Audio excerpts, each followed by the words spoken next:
So a couple things going on. The first item, and I need somebody to move a special appropriation for $563,232 to eliminate the fiscal year 22 deficit in the Park and Rec expense, the program expense account, same accounting entry we did last year, because their revenues were higher than what they anticipated. They have relating expenses to those revenues. So we have to increase the appropriation for the expenses, and the offset to that is the revenue. So it's really a wash. This is the last entry necessary so that they can close the books of the town. So, and we don't have to worry about it in the following year, because we set up that special revenue fund, reserve fund, where all the things are going to be going back and forth. So at the end of the year, they'll just close it out. So can I have somebody move that? I have Beth moving. I have Mark as a second. Is there any discussion that you want? If there's any other information we want, we have Adele here. Adele, are you listening? Do you want to unmute yourself? Okay, Jack. Hi, do you want to give us more information on this? I wasn't planning on it, but I had a conversation with Pam. I said, Pam, we did this last year. How could it be so much more again this year? So a little bit, the budget, they were afraid to change their budget, too much, because they thought, they had great numbers because of COVID, but they weren't sure that was going to hold. So, but they did, and they did even better. So yes, they really did that much better. They had just a lot of participants, and they hope it continues. We'll see about next year. Maybe the COVID effect will go away, but for now, everybody has discovered Park and Rec programs, and that's a cool thing. So here we go. They've done a great job. In fact, I'll also add, for those who don't know, if you have wine bottle corks, you can go to the Nature Center and drop off the corks, since that's one of the sustainability things. And cork is very difficult to get. So I was dropping off some corks. I'm not going to tell you how long it took us to get there, but I drove by the pickleball court, and it was as if people were waiting to see the Queen, based upon the number of people that were there outside. I mean, always active from what I'm hearing. So they've done a lot of programs. So with that in mind, are we ready to vote on this? Yep. Okay, all in favor, say aye. I'm seeing no no's. I'm hearing no no's. It passes unanimously. So that takes care of the first item. Second item, next month, we're tonight over at the Board of Selectmen meeting. Two things are occurring. First, they're having a public hearing on increasing the fees associated with the transfer station. I still think that $120 is town, which is $10 a month for everything that they do there. In addition, so if they do it and approve the increase, then within 90 days, they can include it in next year's budget. And by including it in next year's budget, there will be an increase. The prices for getting rid of some of the solid waste has increased. That's going to go in effect in October, another one July 1st.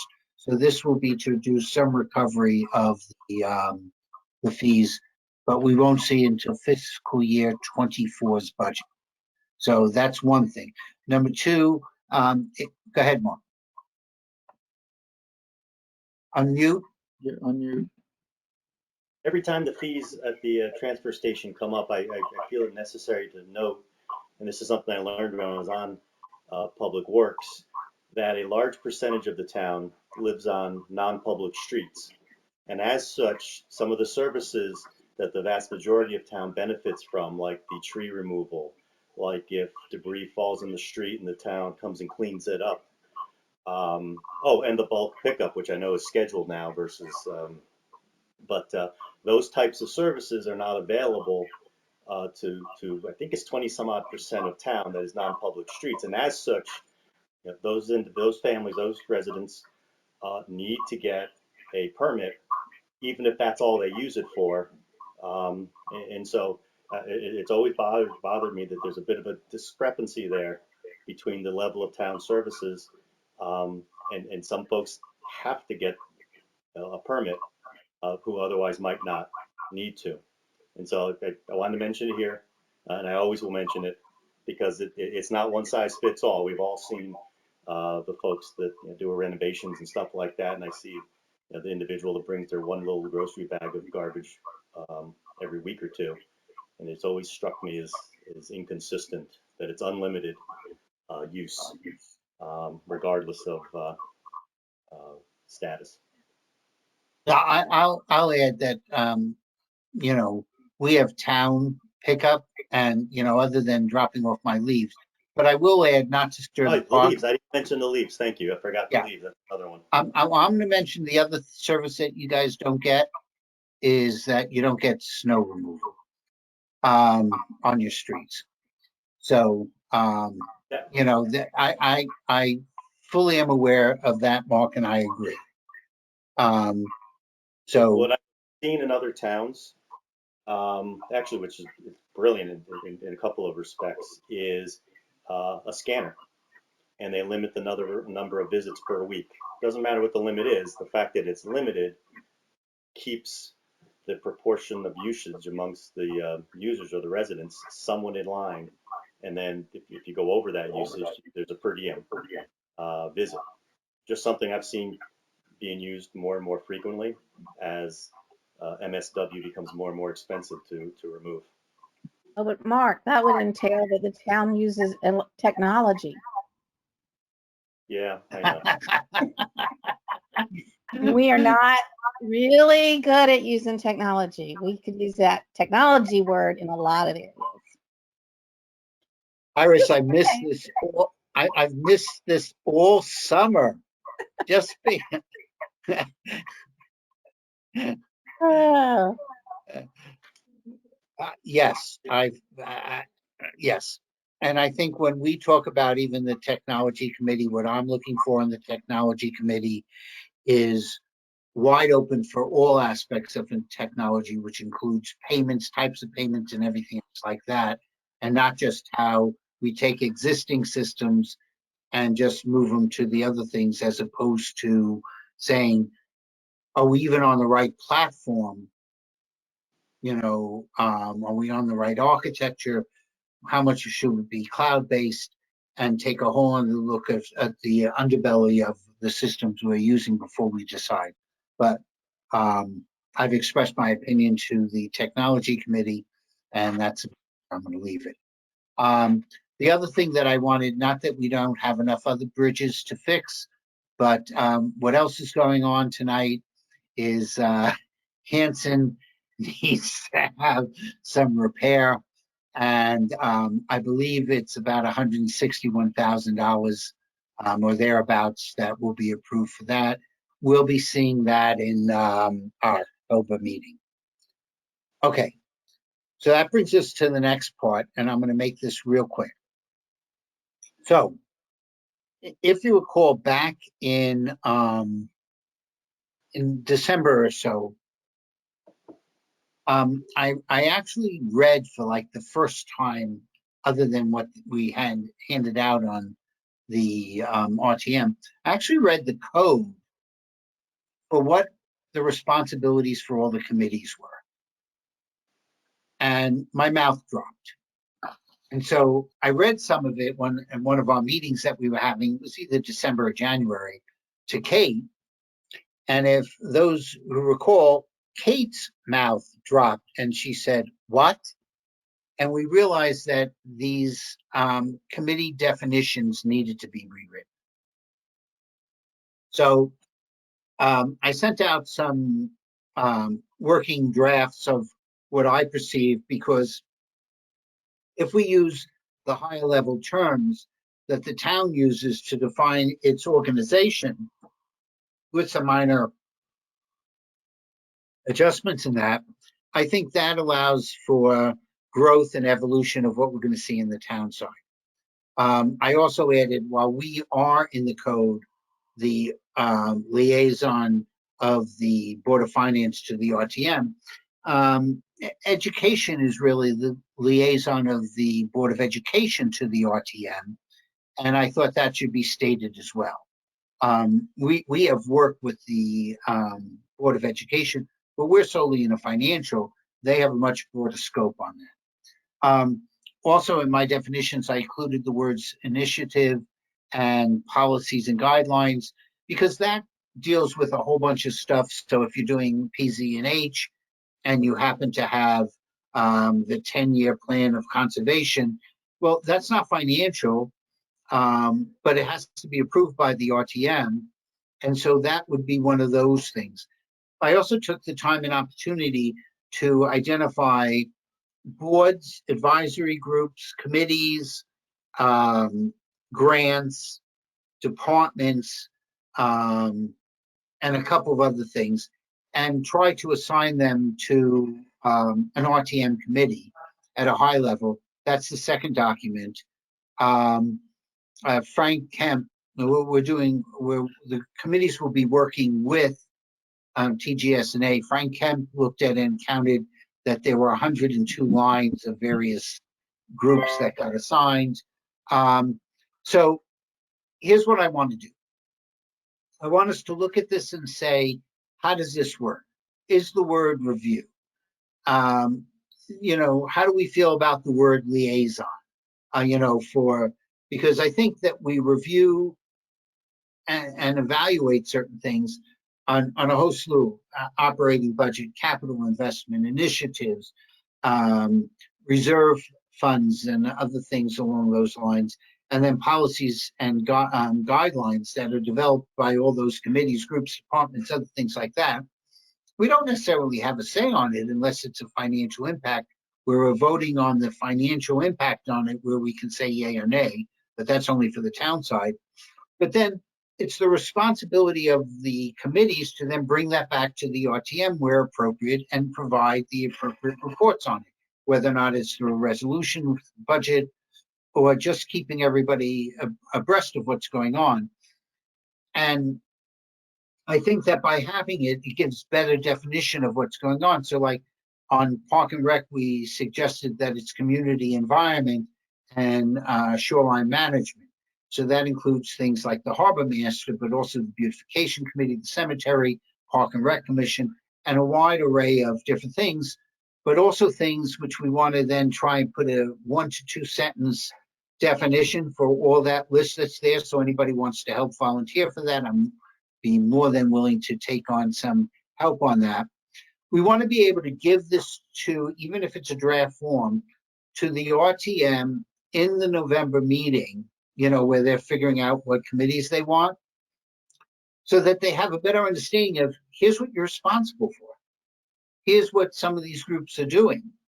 But something like we were talking about at rules, on Adele reported on the 5 Mile Commission, and because that's a state-related committee, the RTM has to approve the individual that's nominated by the Board of Selectmen to go onto that committee.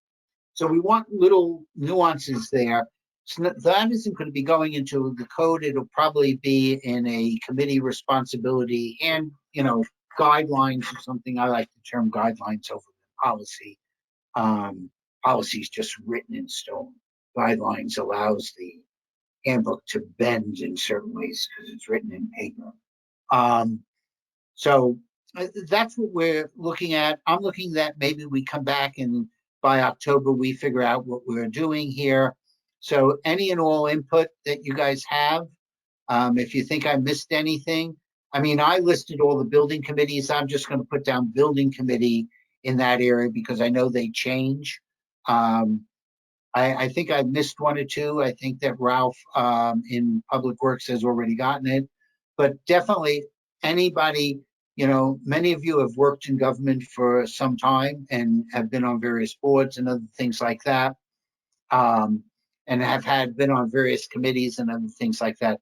So any and all input is greatly appreciated. Go ahead, Alice. So this working document that you sent us out, is it going to then become the code of ordinances? Are we going to change this? Is that, it seems Yes. to me there shouldn't be any discrepancy. I mean, you were talking about this document being a guiding document, but it really shouldn't have, shouldn't be discrepant from the ordinances. And do we have to vote as the RTM on the ordinance? I mean, like, what's the, Okay, so let me give you a glide path. there's a question in there somewhere, Jack. No, I know what your question is. So at least I believe I do. We'll see if I answer it. The glide path is to have the definitions by the committees pretty well hammered out so we can do that. And then the responsibilities, which are listing all the committees, boards, blah, blah, blah, blah, blah, that becomes a working document, not in the ordinances, but it's just referenced. So that's a living, breathing document that might periodically be changed as new things come up. All right. All of a sudden we're back to having a building advisory group where they were looking for some people. It's in the code. We just haven't been running it for a while. So that shows up. The definitions of the committees, which was the separate definition that I had sent out to all the committee chairs saying, here's just something to start to work with. That ultimately will replace the current ordinance code that's there. So only the definition of what these committees do is going to be the new code for defining the RTM committees. That's why I wanted that to be like high level. I'm mentioning like on for like the Park and Rec is really dealing with shoreline management and community environment. PZ&H really is dealing with building control and land use management. And, and housing, because even though they're not specifically responsible, there is affordable housing that's part of that. Mark can make comment on this in Public Works. You have the Public Works, but you also have the Sewer Authority, the Parking Authority, and other related matters in there. So that's what's really going to be at a very high level. This is what it is. And you're responsible for operating budget, capital investment, initiatives, policy programs, and reserve funds associated with those other activities, basically. And that will be the code, something along that. And so the existing code will be changed. That the RTM will vote on most probably in April of 2023. So that we'll have the working document. The committees can work on this. We'll go through part of a budget cycle. People could say, oh, yes, this worked, this didn't. Here's what we found. Here's some changes we want to make. And then the code will be presented and the code will be changed probably in the fourth quarter of the 23 fiscal year. So does that answer your question? Code will be changed. Yeah, no, I got that. I just, I just want to be very careful that we don't have some working document that's in conflict to our ordinances. No, that's the purpose of that working document, is supporting what's in the code. So you don't want to put in the code 100 different lines of various boards, committees, commissions, grants, this, that, and the other. But reference will be made that you should look at this document and that will have a more detailed outline of what's there. That's the thought process at this time. And who changes the working? So I guess my my real issue here is that if we've got this working document that changes from time to time based on this and that, then it's really going. I just want to make sure that no one gets into changing stuff on the working document that is not supported by the ordinances, because that could leave a big loophole and a big, like, it seems to me The the working, ordinance are what so, we want. so the working document, so like, here's the purpose of the working document versus the ordinance. And I'm gonna pick on Park and Rec. So the working document, the ordinance says that they're responsible, high level, for community environment and shoreline management. All right, that's what's in the ordinance. That's what's in the ordinance, in the code. The handbook, the working document that we're talking about that will live and breathe,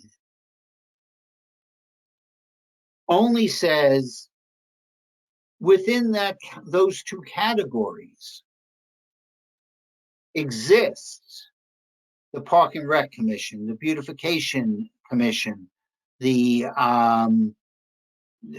tree lighting grant or whatever, the Christmas grant that's given to that, the 5 Mile River group, the Harbor Master. So that will only, the working document is only going to give the detail of what's underneath those two categories. And those two categories are how the budget is presented, at least on the town side. So, you know, if there's certain departments that now arise underneath there, it's still going to be under those two categories. Should the town reorganize its structure, you know, and that's how they present. If you look at what's there, it's basically the budget. If you go through the town budget book, those were the categories of how I took things off. Then the ordinance might have to change. But other than that, all that if you want to call it the handbook or the greater definition is it's, you know, we have town government. Well, we know under town government, there's the assessment, there's the tax collector, there's the first selectman, there's the finance department, town administrators. That gives the detail of what town government is, the various groups and departments underneath. So it's not redefining something, it's just giving some of the detail. And that's what may live and die. So, you know, the pedestrian committee that Bert was on, that existed for a time and it no longer exists. So should a new committee come up, you know, that they need, I'm just going to make one up. We decide that we have a goose elimination committee. Well, then somebody would say, okay, where does the goose elimination committee belong under? And that's where it would say it's just assigning who's responsible for that. All right. Does the responsibility for the guidebook reside with the rules committee? Is that where those things will get? Okay, all right. Right. And I think to have a home, so it's not right. And I think what I'm trying to convince the rules, and Mark, don't be stoic there. You can head in because you had to write this out. I think that part of what I'm going to be doing now that we've gotten this is to sit down with Kate and Jen and say, what do you guys think? Did we get the right groups? What are we missing? And go from there. I mean, education's easy. Education is the Board of Ed, but it's the other ones of making sure that, and actually this goes back, some people may remember Mark Thorne, the late Mark Thorne, who was on this committee, and he and I talked about this a long time ago, saying, you know, we have all these parts of government, and it hasn't been really assigned to people. It hasn't been assigned to who's just looking at it, you know. And many of these meetings, many of these groups may not even meet. But on looking at it, I realized that the only group that was responsible, the only RTM group that was responsible for the library grant was F&B. It didn't fit anyplace else. Or something that you've heard Bert and Jenny talk about are the pension boards. And since that crosses so many areas, that's another F&B. Or something that you, Bert saw some of the definition, to encapsulate a lot of the other things that go on in town that aren't specific to a department or a function, is the balance sheet. And if F&B is taking responsibility for certain aspects on the balance sheet, that covers investments, that covers bonding, it covers the status of the bonding, it covers the pension plan, and it covers a wide range of things that might not otherwise, contingencies, general fund, the policies on some of these things, reserve funds that haven't been looked at, and so that's where we're trying to give a broad enough umbrella so that as things evolve underneath, they still fit under the umbrella. So I think it's rules and then meeting with Kate and Jen.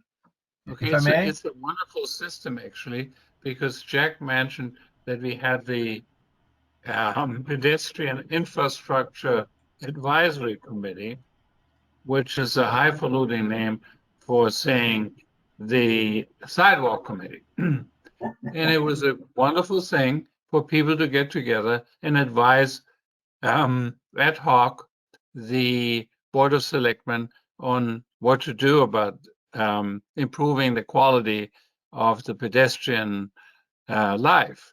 Not everything that we recommended was adopted. The biggest problem was, I think, the state, because those state roads don't they don't really listen to us. But a lot of things that you have seen around town did happen, and that's a great thing about democracy. And that's what Jack is saying. This will happen again. There will be ad hoc committees, and they will advise the executive or maybe even the legislative groups in making changes, and it's usually drawn on the people who are expert in their field. I actually don't know why I was drawn on the pedestrian infrastructure, because I drive more than I walk, but that's a while ago. I walk more now, so it's a great thing. Okay. If I may, just Iris, the one, and Jack, if please correct me if you think I'm incorrect, but I look at this document and this effort is really memorializing a lot of the common sense discussions that go on at rules, and essentially will give us will give the entire RTM a more clear understanding where what everyone's, I hate to use this word, but what their lane is, and it just I think it explains a lot of what we do as a matter of common sense anyway. There's certain, Peter, I think that's a much clearer way to describe it than what I did. There's certain things that I perceive, and I'm just one person, but I think that one of the things that I've believed in rules, and several other rules members believe, is that even though committees are following things throughout the year, and I mentioned Mark when Mark first took over Public Works, Mark had somebody who was assigned to the sewer authority, somebody was assigned to the parking, somebody understood what was going on in flooding, somebody understood the transfer station. So, and construction projects or other things like that.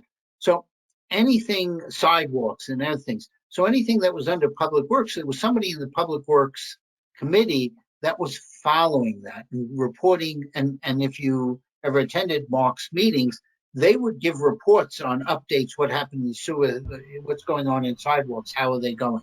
So many of the committees are already functioning like that. And by the way, Monica continued that, and Ralph is continuing a similar approach to it. So while certain committees do it, there's other groups that have sort of fallen through the cracks. And for me, like the accessory dwellings, which we're going to have to decide whether or not we're opting in or opting out, and that should be in the October meeting. And planning, zoning, and housing has been following it. But I think as soon as we know something's coming down the road, rules should be assigning committees to just remind people, you know, this is going to come before us, follow it. In addition, if committees, like during the time of Mark, and remember, we bought the lights from Eversource, and some people were surprised of what was going on. And I remember speaking to Mark about it. Mark, you can add to this. You know, Mark was following it for like 6 or 8 months before they ever bought it. So it wasn't anything new for Public Works Committee. The final deal, what was new, you know, the final, this is what the pricing is going to be, this is it. But the whole concept, why it was going, what the numbers had to be, that was already being followed. And that's, so in one part of it, it's the chairs of the various committees coming back to rules and saying, here's what we know is going on in our area. Here's things that you might want to be interested in. You know, dump fees went up, you know, they're going to be evaluating whether or not the transfer station fees need to go up. They did an inspection, Hanson Road needs a new bridge. Oh, by the way, we're considering buying lights. It's going to take us some time, but we're already on it. So I think it's committee chairs coming back into rules and saying, here's what's coming down the road, so that the RTM is aware and rules are aware. And other things are, if something comes out of the OPC meeting, I have another name for it, but I won't mention it because I'm on the air, that you hear what people are doing, that sort of should be brought back into rules to say, hey, you know, accessory apartments is coming up by December 31st. I believe that's the date. We need to either opt in or opt out. And so that almost says you guys are on it, right? PZ&H, you're on it. Does any other committee need to be on it? No? Okay, fine. And I think that's how we better manage and keep everyone informed. The other thing that was talked about, and it's something that Mark raised, is, you know, there are quarterly reports that are really good that are made to the Board of Selectmen, and they're really informative. And that's something that perhaps should be distributed to the RTM, just because it keeps you abreast of what's going on. But anyway, that's part of this is it does memorialize what responsibilities are. It does explain that, but it also effectuates better management, make sure things don't go through the cracks, and you know, makes us more efficient. Maybe because, you know, none of us want to evaluate something and only have 2 weeks for it. Hence why we were already looking at financials on Great Island long before we even knew that the transaction was going to be presented. So it's just an example. And thank you, Jenny, for all the work that you did with me and putting up with me during. So, Mark, you want to add to that? Two things, Jack. I mean, you summarized it nicely. One, by parsing out the different activities, it increased engagement. It keeps the members engaged, and at the same time prevents any one member or group of members from being overwhelmed when things get busy. Some committees get busier than others, and some ebb and flow in their level of activity. And so what that allowed for is coming back into the regular meetings. There had been engagement since the last meeting, and those that were covering the different topics would report. But it seemed like it increased engagement as opposed to we all could fall into the trap of just waiting for the next meeting and getting the update from the chair on what's going on. So that's mostly what I found it useful for. Jack, I wasn't following how this flows into rules, even though I sit on rules. I wasn't making that connection, right? So, and I don't know if that was something to be addressed here, but yeah, if a chair is sitting on rules, I see how it gets filtered up to rules, but I'm not really clear how, and maybe that's a conversation for a separate day. I How think that it's something, information flows to rules via the chair, I guess. It's incumbent upon the chair to update rules if they're not on rules, is maybe what's implied there. there's currently, there's 3 chairs on rules. And pardon me for putting Frank, because he's a different animal than the other committees, because it's ordinances and other things like that.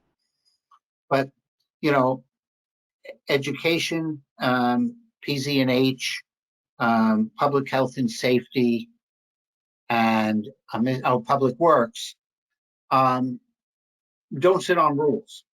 So the question, part of what it is that once you have that, and if people are implementing and being engaged with the various things, then, you know, is there part of the revised rules meeting that we're in that has a little report from the various chairs, or all of them, saying, you know, here's some things that are coming down the pike. You know, that's what I'm thinking about, how it comes down to.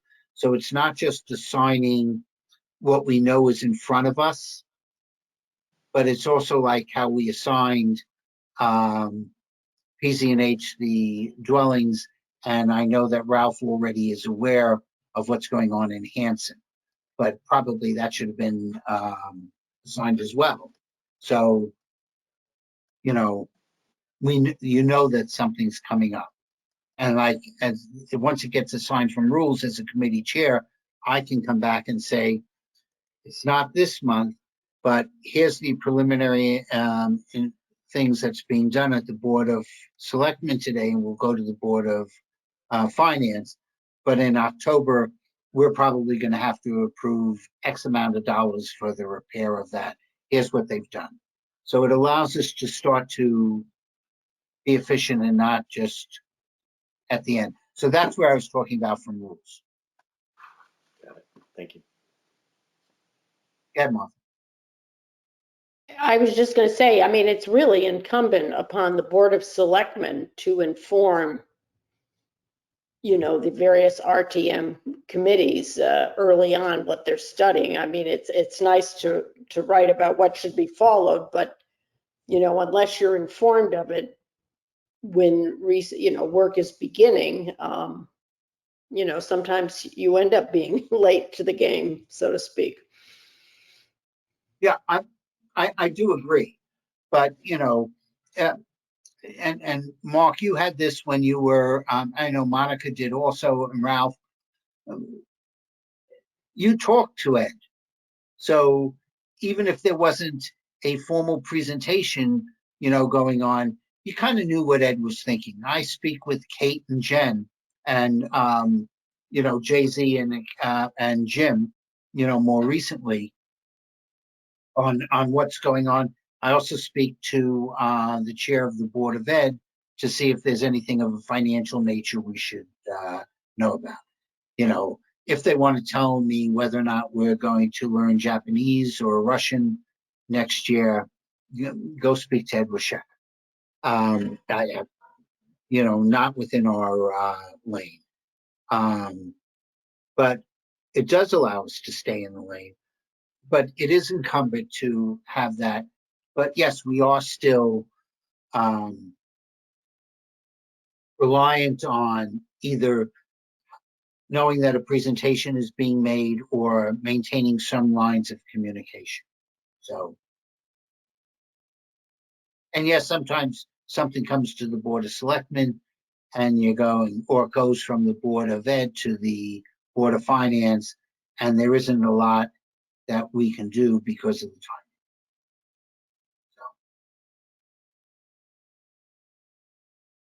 Any other comments? So with that, I do want to mention, hopefully we can be at the next time. I have been informed that James Howe did not re-up, and which is a shame because He's served on the RTM for 22 years. He was on the Weed Beach Building Committee, has served on certain groups.